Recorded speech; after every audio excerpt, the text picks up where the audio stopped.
Capítulo 7. Pesadelo. Eu disse a Charlie que tinha muito dever de casa para fazer e que tinha comido muito em Lapush. Por isso, não ia querer jantar. Havia um jogo de basquete que eu estava empolgando, embora, é claro, eu não fizesse ideia do que existia de especial nisso. Então ele não percebeu nada incomum no meu rosto. No meu quarto, tranquei a porta.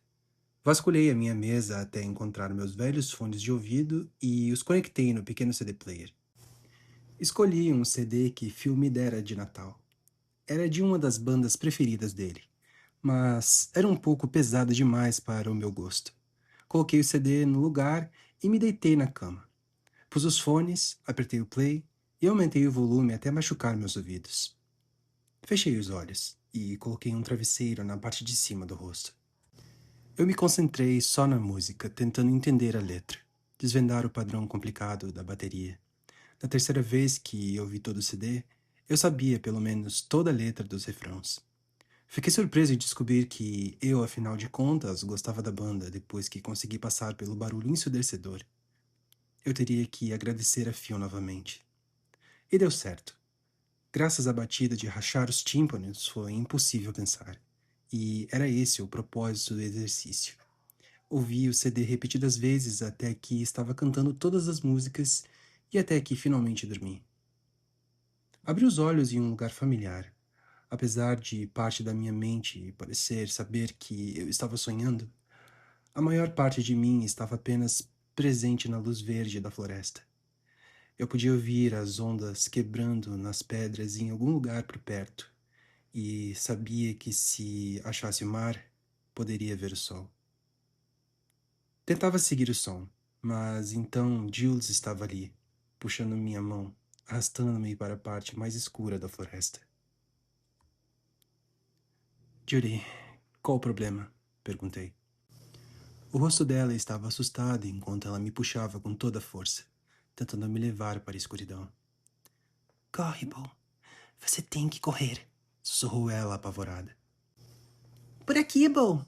Era a voz de Michaela que eu ouvia agora, gritando do meio das árvores, mas não conseguia vê-la. Por quê? Perguntei, ainda tentando me libertar de Jules. Encontrar o sol era muito importante para o eu do sonho. Era a única coisa que eu conseguia me concentrar. Nessa hora, Jules soltou minha mão.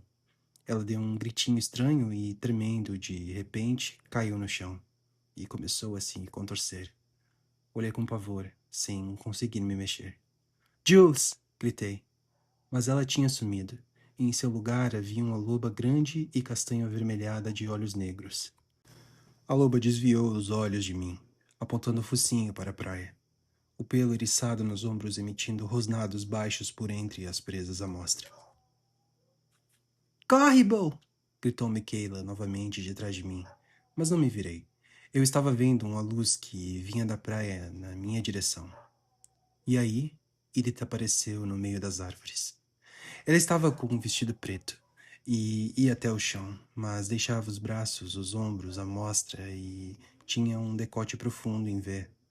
A pele brilhando um pouco, os olhos negros. Ergueu uma das mãos e acenou para que eu fosse até ela. As unhas estavam lixadas com pontas afiadas e pintadas de um vermelho tão escuro que pareciam quase tão pretas quanto o vestido. Os lábios estavam da mesma cor. A loba entre nós rosnou. Dei um passo à frente, na direção de Edith. Ela sorriu e, entre os lábios escuros, os dentes eram afiados e pontudos como unhas. Confie em mim, sussurrou ela. Dei outro passo. A loba se atirou no espaço entre mim e a vampira, as presas mirando na jugular dela. Não! Gritei, erguendo-me da cama. Meu movimento súbito fez os fones puxarem um CD player da mesa de cabeceira, e ele caiu no chão de madeira. Minha luz ainda estava acesa e eu estava sentado todo vestido na cama, ainda de sapatos. Olhei desorientado o relógio na cômoda e vi. Eram 5:30 da manhã. Gemi. Caí de costas e me virei de bruços, tirando as botas, mas estava desconfortável demais para conseguir dormir. Rolei na cama e desabotoei a calça jeans, arrancando-a desajeitado ao tentar continuar na horizontal. Puxei o travesseiro para cima dos olhos. É claro que foi inútil, meu subconsciente tinha decidido se concentrar na palavra que tentei tanto evitar. Eu teria que lidar com ela agora. Uma coisa de cada vez, pensei, feliz por adiar o máximo possível. Peguei minhas coisas de higiene. O banho não durou tanto, eu não sabia se Charlie ainda estava dormindo ou se já tinha saído. Fui olhar pela minha janela e a radiopatrulha não estava lá. Pescaria de novo. Vesti-me lentamente, com a calça jeans do dia anterior e um moletom velho, e depois fiz minha cama. Só para protelar. Mas eu não podia mais adiar. Fui para minha escrivaninha e liguei o velho computador. Eu odiava usar a internet aqui. Meu modem era antigo de museu e meu provedor gratuito mostrava que a qualidade do serviço depende mesmo do quanto se paga. Só a descagem levava tanto tempo que decidi preparar uma tigela de cereal enquanto esperava. Comi devagar e o finalzinho ficou mole demais para eu querer comer. Lavei a tigela e a colher e guardei. Meus pés se arrastavam ao subir a escada. Fui primeiro pegar meu CD player, enrolei o fio dos fones de ouvido e guardei na gaveta da escrivaninha. Toquei o mesmo CD, mas baixinho, até ficar como ruído de fundo. Com um suspiro, me virei para o computador, já me sentindo idiota antes mesmo de terminar de digitar a palavra. Vampiro. Escrevi. Senti-me ainda mais idiota ao olhar para ela. Os resultados foram difíceis de avaliar, a maioria era de entretenimento. Filmes, programas de TV, RPG, bandas de heavy metal, havia roupas e maquiagem gótica, fantasias de Halloween e programações de convenções. Acabei encontrando um site promissor, Vampiros de A a Z, e esperei, impacientemente, que carregasse. A página era simples e com aparência acadêmica. Texto preto e um fundo branco. 2 citações me receberam na homepage. Em todo o vasto mundo das sombras de fantasmas e demônios, não há figura tão terrível, nem nenhum personagem tão medonho e abominado, e no entanto travestido de tal fascínio temeroso como o vampiro, que não é nem fantasma nem demônio, mas participa da natureza das sombras, e possui as qualidades misteriosas e terríveis de ambos. Reverendo Montague Summers. Se há neste mundo um relato bem documentado, é o dos vampiros. Nada falta ali. Relatórios oficiais atestados de pessoas reputadas, de médicos, de padres, de magistrados. A prova judicial é a mais completa, e com tudo isso, quem há que acredite em vampiros? Rousseau. O resto do site era uma lista em ordem alfabética de todos os diferentes mitos de vampiros que existem no mundo. O primeiro em que cliquei, o Deneg, era um vampiro filipino supostamente responsável pelo cultivo de inhame nas ilhas havia muito tempo. Dizia o mito que o Danag trabalhou com seres humanos por muitos anos, mas um dia a parceria terminou, quando uma mulher cortou o dedo e um Danag chupou sua ferida, desfrutando tanto do sabor que drenou totalmente o sangue de seu corpo. Li atentamente as descrições, procurando alguma coisa que parecesse familiar, sem mencionar plausível. Parecia que a maioria dos mitos de vampiros tinha mulheres bonitas como demônios e crianças como vítimas. Também pareciam conceitos criados para explicar o alto índice de mortalidade de crianças novas e dar aos homens uma desculpa para a infidelidade. Muitas histórias envolviam espíritos incorpóreos e alertas contra enterros inadequados. Não havia muito que se parecesse com os filmes que eu vira, e só alguns, como o Aistri hebraico e Upir polonês, ainda se preocupavam em beber sangue. Só 3 verbetes realmente prenderam minha atenção. O romeno Varacolati, um morto-vivo poderoso que podia aparecer como um ser humano bonito de pele clara.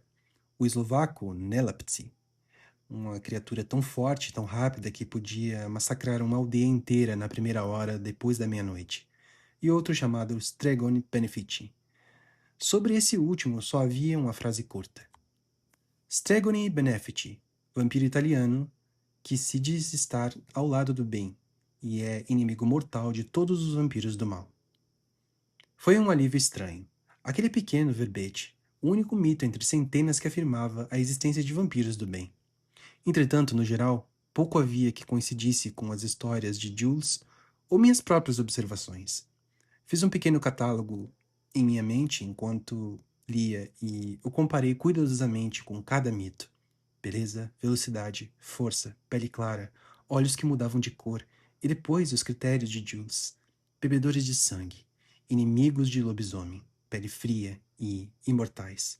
Havia poucos mitos que combinassem ao menos com um dos fatores. E depois, outro problema. Uma questão de que eu me lembrava do pequeno número de filmes de terror que vira e, sustentada pela leitura de hoje, os vampiros não podiam sair à luz do dia. O sol os queimava até que virassem cinzas. Eles dormiam em caixões o dia todo e só saíam à noite. Exasperado, apertei o botão para desligar o computador, sem esperar para desligar tudo adequadamente. Em minha irritação senti um constrangimento dominador. Era tudo tão idiota. Eu estava sentado no meu quarto, pesquisando vampiros. O que havia de errado comigo? Precisava sair de casa, mas não havia onde eu quisesse ir que não envolvesse uma viagem de 3 dias. Calcei as botas assim mesmo sem ter certeza do meu destino, e desci a escada. Vesti a capa de chuva sem olhar o tempo e disparei porta fora. Estava nublado, mas ainda não chovia.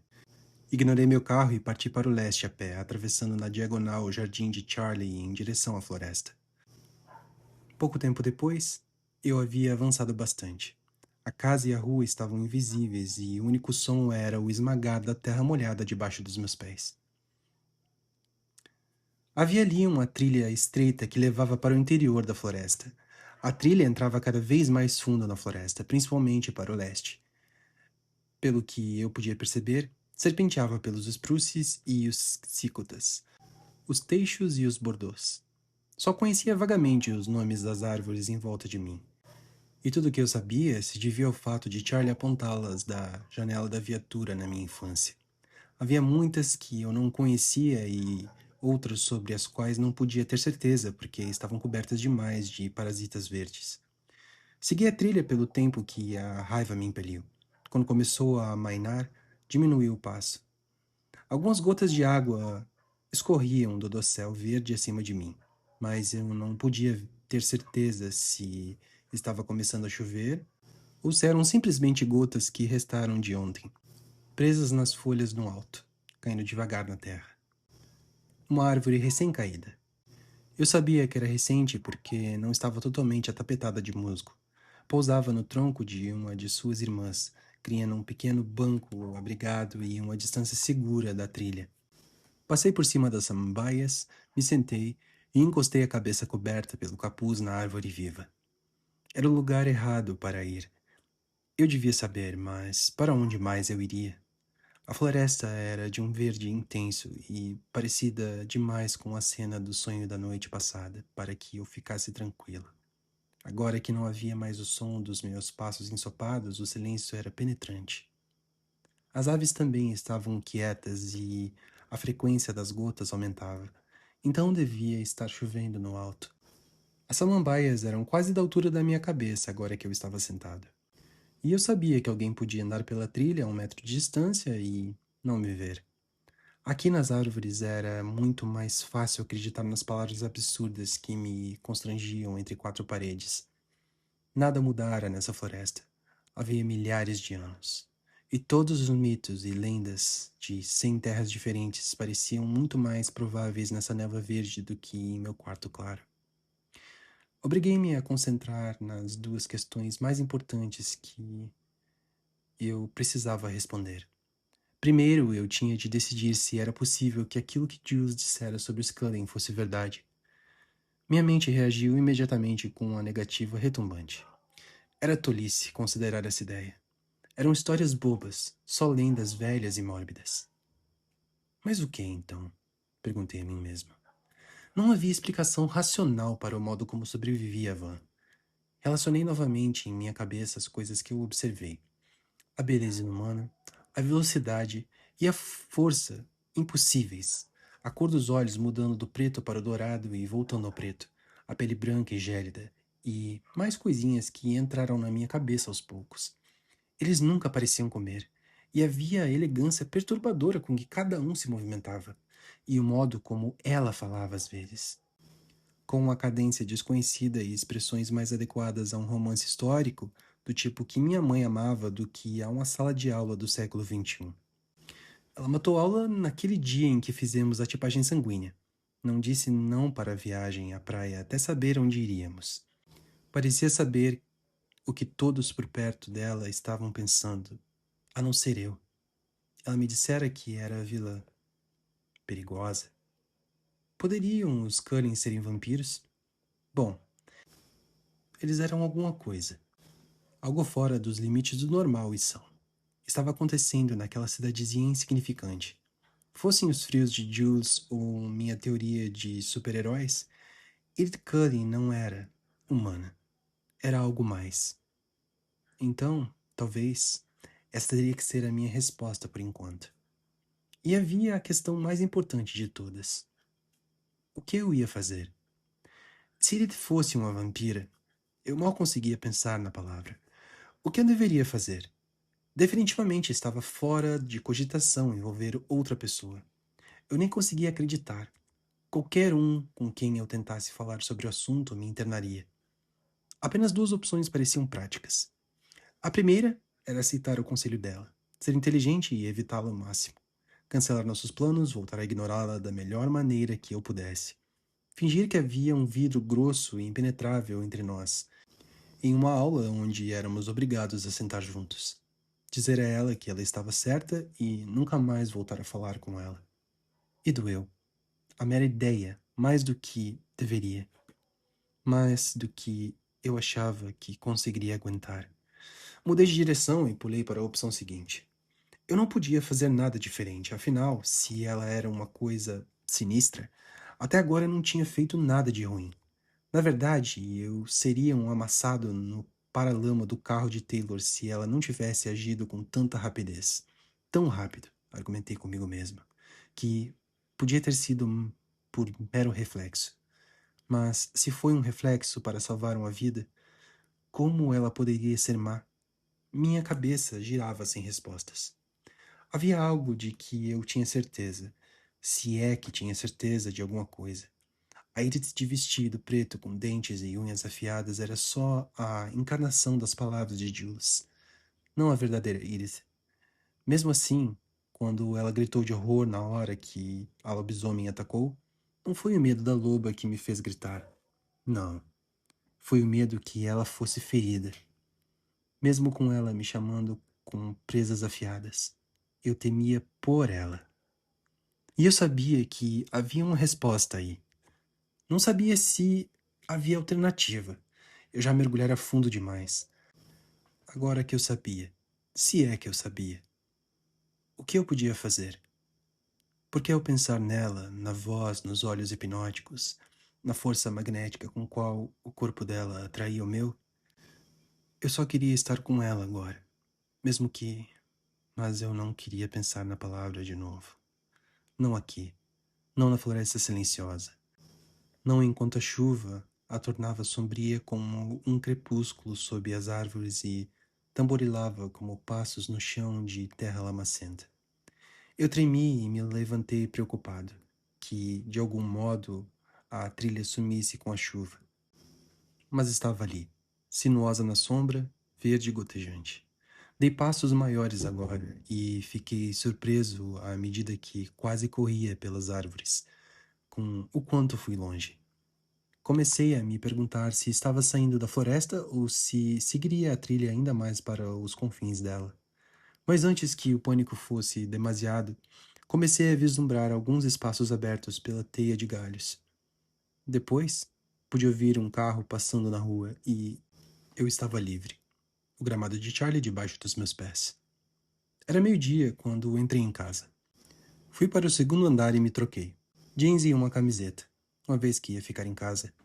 Não precisei de muito esforço para me concentrar na tarefa do dia. Um trabalho sobre Macbeth, que devia entregar na quarta. Comecei a escrever um rascunho mais sereno do que me sentia desde a tarde de quinta-feira, para ser franco. Mas esse sempre foi o meu jeito. Tomar decisões era parte dolorosa para mim, a parte que me angustiava. Mas depois que a decisão era tomada, eu simplesmente seguia em frente, aliviado por ter decidido.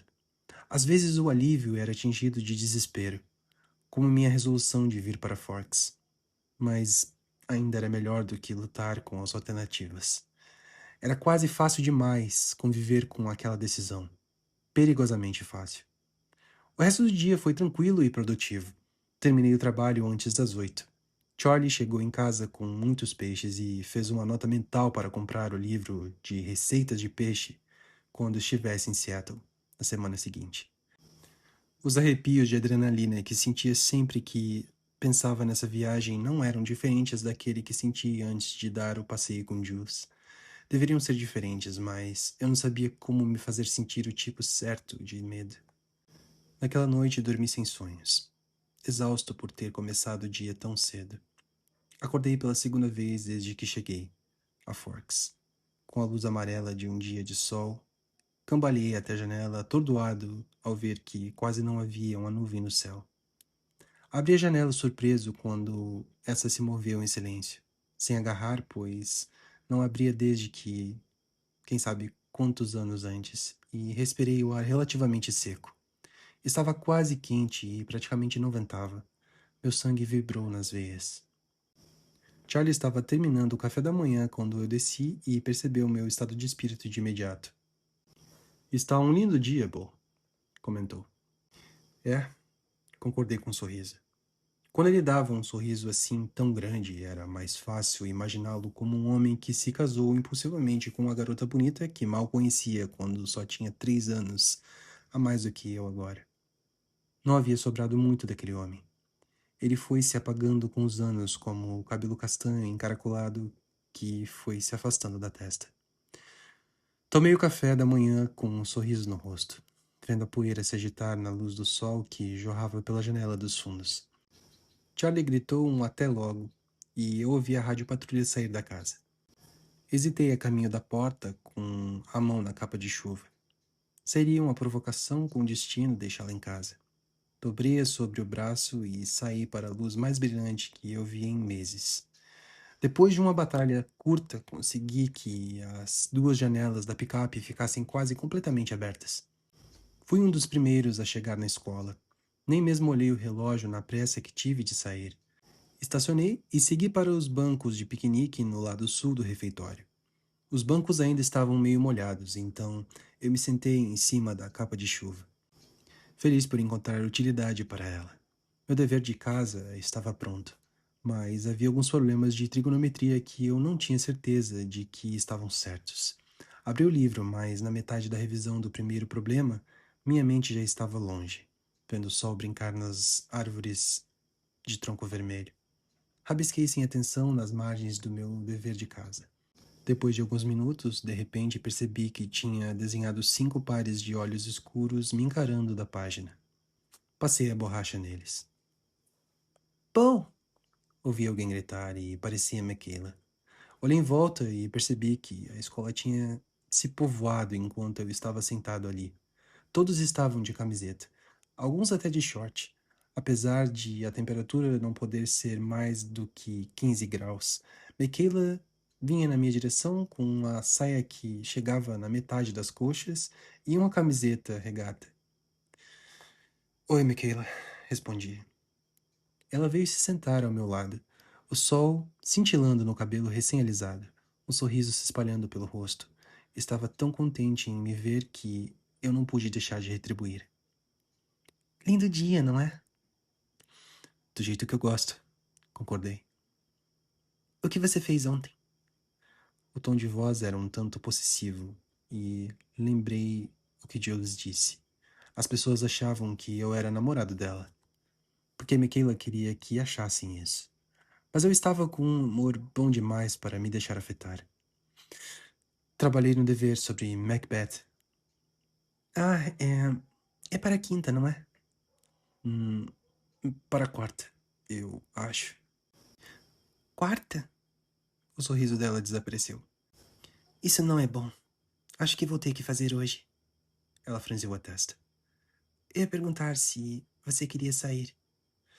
Ah, é, fiquei abalado. Por que eu não podia mais ter uma conversa com Michaela sem que ficasse constrangedor? Bom, a gente podia sair para jantar ou coisa assim e eu podia fazer o trabalho depois. Ela sorriu para mim, cheia de esperança. Michaela, aí vem a culpa, eu pensei. Não acho que seja uma boa ideia. Ela ficou com a cara no chão. Por quê? Perguntou ela, os olhos na defensiva. Meus pensamentos se voltaram para Edith e eu me perguntei se Michaela estava pensando a mesma coisa. Olha, eu estou violando todos os códigos masculinos ao dizer isso. Então, não me dedure, tá? Códigos masculinos? Jeremy é meu amigo e se eu saísse com você, ele ficaria chateado. Ela ficou me olhando. Eu nunca falei nada disso, tá? É sua palavra contra a minha. Jeremy? Perguntou ela, a voz tomada de surpresa. Falando sério, você é cega? Ah. Ela expirou, parecendo atordoada. Hora de fugir. Enfiei o livro na mochila. Eu não quero me atrasar de novo, já estou na lista de Mason. Andamos em silêncio para o prédio 3 e ela tinha uma expressão desligada. Eu esperava que os pensamentos em que estivesse imersa levassem na direção correta. Quando vi Jeremy na aula de trigonometria, ele estava tão animado pelo dia de sol quanto eu. Ele e Ellen e Logan iam a Port Angeles ver um filme e encomendar flores para o baile. E fui convidado. Fiquei indeciso. Seria legal sair da cidade, mas Logan estaria lá. E quem sabia o que eu podia estar fazendo à noite? Mas essa era a coisa errada em que pensar. É claro que eu estava feliz de ver o sol de novo, mas isso não era totalmente responsável pelo meu estado de espírito. Nem chegava perto. Então respondi com talvez, mentindo sobre deveres de casa atrasados. Finalmente fomos almoçar e eu estava tão ansioso para ver não só Edith, como todos os Cullen, que foi quase doloroso. Precisava compará-los com desconfianças que me assombravam. Talvez, com todos juntos em um mesmo lugar, eu conseguisse ter certeza de que estava errado, de que não havia nada de sinistro neles. Assim que passei pela soleira da porta do refeitório, senti o primeiro tremor de medo latejar no meu estômago. Eles conseguiriam saber o que eu estava pensando? E depois uma sensação diferente me abalou. Ele estaria me esperando de novo? Como era minha rotina, olhei primeiro para a mesa dos Cullen. Senti uma pequena onda de pânico quando vi que estava vazia. Com esperança cada vez menor, meus olhos varreram o resto do refeitório, torcendo para encontrá-la sozinha. O local estava quase lotado. A aula de espanhol nos atrasara, mas não havia sinal de Edith nem de ninguém da família dela. De uma hora para outra, meu bom humor desapareceu. Estávamos tão atrasados que todos já estavam em nossa mesa. Evitei a cadeira vazia ao lado de Michaela e fui para outra perto de Ellen. Percebi vagamente que Michaela tinha guardado uma cadeira para Jeremy, cujo rosto se iluminou com isso. Ellen fez algumas perguntas em voz baixa sobre o trabalho de Macbeth, que respondi com a maior naturalidade possível enquanto caía numa espiral de infelicidade. Ele também me convidou para ir com eles à noite, e dessa vez eu concordei, procurando uma distração. E se Edith soubesse o que eu fiz no fim de semana? E se mergulhar mais fundo nos segredos tivesse levado ao desaparecimento dela? E se eu tivesse provocado aquilo? Percebi que me agarrava ao último fiapo de esperança quando entrei na aula de biologia. Vi o lugar dela vazio e senti uma nova onda de decepção. O resto do dia se arrastou. Não consegui acompanhar a discussão da aula de biologia e nem tentei prestar atenção na aula da treinadora Clapp sobre as regras de badminton. Fiquei feliz por sair do campus assim. Eu poderia parar de fingir que eu estava bem até a hora de ir a Port Angeles. Mas logo depois de entrar pela porta de casa, o telefone tocou. Era Jeremy para cancelar nossos planos. Tentei parecer feliz com o fato de Michaela tê-lo convidado para jantar, mas acho que só pareci irritado. Ele reprogramou o cinema para terça. Isso me deixou sem distrações. Temperei o peixe para o jantar e terminei meu dever, mas só levei meia hora. Chequei meu e-mail e percebi que vinha ignorando minha mãe. Ela não estava muito feliz. Mãe, desculpe. Eu estive fora, fui à praia com alguns amigos e precisei escrever um trabalho. Minhas desculpas eram muito patéticas, então eu desisti delas. Hoje fez sol. Eu sei, estou chocado também. Então, vou ficar lá fora e me encharcar do máximo de vitamina D que eu puder. Eu te amo. Pouco. Eu tinha uma pequena coleção de livros favoritos que vieram comigo para Forks. E agora peguei 20.000 léguas submarinas e uma colcha velha do armário de roupas de cama no alto da escada. Lá fora, coloquei a colcha no meio do ponto mais ensolarado do pequeno quintal quadrado de Charlie e me joguei em cima. Folheei o livro, esperando que uma palavra ou frase captasse meu interesse. Normalmente, uma lula gigante ou um narwhal eram adequados. Mas, dessa vez, folhei o livro todo 2 vezes sem encontrar nada de intrigante o bastante para me fazer começar a ler. Fechei o livro. Tudo bem, tanto faz, eu me bronzearia então. Deitei de costas e fechei os olhos. Tentei argumentar comigo mesmo, não havia motivo para surtar. Edith disse que ia acampar. Talvez os outros planejassem se juntar a ela. Talvez todos estivessem decididos a ficar mais um dia porque o tempo estava tão bom. Faltar alguns dias não afetaria as notas perfeitas dela. Eu podia relaxar amanhã e eu a veria novamente, sem dúvida. Mesmo se ela ou algum dos outros conseguisse saber o que eu estava pensando, isso não era motivo para assumirem. Eu não acreditava em nada daquilo. Eu não ia mesmo dizer nada para ninguém. Era burrice. Eu sabia que a ideia toda era ridícula.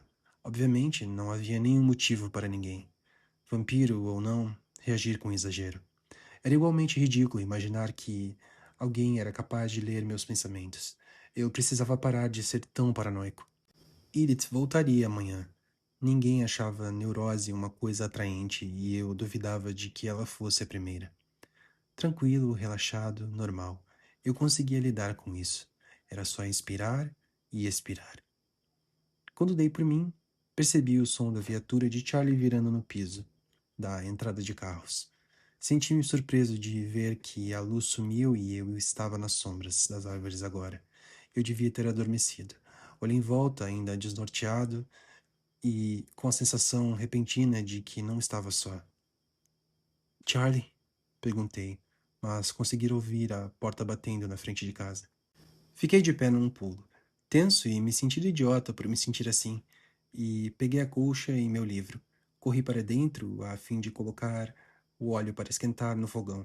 Graças ao meu cochilo, o jantar sairia atrasado. Charlie estava pendurando o cinto da arma e tirando as botas quando entrei. Desculpe, o jantar ainda não está pronto. Eu dormi lá fora. Dei um bocejo enorme. Não se preocupe com isso, disse ele. Eu queria pegar o placar do jogo de qualquer forma. Para ter alguma coisa para fazer, vi TV com Charlie, depois do jantar. Não havia nada a que eu quisesse assistir, mas ele sabia que eu não gostava de basquete. Então colocou numa série estúpida de que nenhum de nós gostou. Mas ele parecia feliz por fazermos alguma coisa juntos, e foi bom, apesar da minha depressão idiota, fazê-lo feliz. Só para você saber, pai, falei durante um intervalo. Vou ao cinema com os caras da escola amanhã à noite.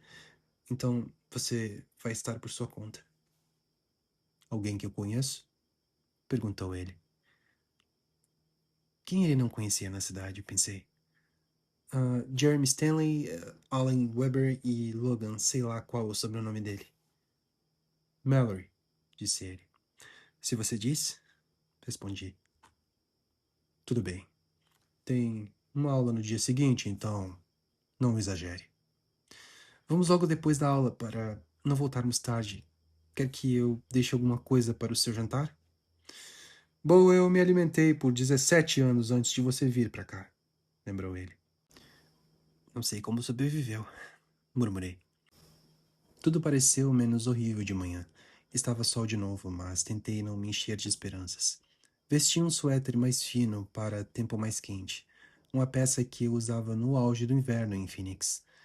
Eu tinha planejado minha chegada à escola de modo que mal tivesse tempo para entrar na sala. Meu humor despencou rapidamente enquanto eu circulava pelo estacionamento cheio, procurando por uma vaga e também procurando o Volvo prata, que claramente não estava ali. Foi igual ao dia anterior. Eu não conseguia evitar que as sementes da esperança brotassem na minha mente, para depois vê-las sendo esmagadas, sem dó, enquanto eu procurava em vão pelo refeitório e me sentava no lugar vazio na carteira de biologia. E se ela nunca mais voltasse? E se eu nunca mais a visse? A ida a Port Angeles seria aquela noite, e ficou mais interessante pelo fato de que Logan não poderia ir. Eu mal podia esperar para sair da cidade, para que pudesse parar de olhar para sobre o ombro na esperança de vê-la aparecer do nada, como sempre fazia. Jurei ficar de bom humor para não irritar Jeremy e Ellen. Talvez eu conseguisse encontrar uma boa livraria lá. Eu não queria pensar que podia ter que ir sozinho a Seattle no fim de semana. Ela não cancelaria sem me avisar, não é? Mas quem sabia que tipos de regras sociais os vampiros sentiam que tinham que seguir? Depois da aula, Jeremy me acompanhou até em casa com seu velho Mercury branco para que eu pudesse deixar a picape e fomos para a casa de Ellen. Ele estava nos esperando. Minha empolgação foi aumentando à medida que saíamos dos limites da cidade.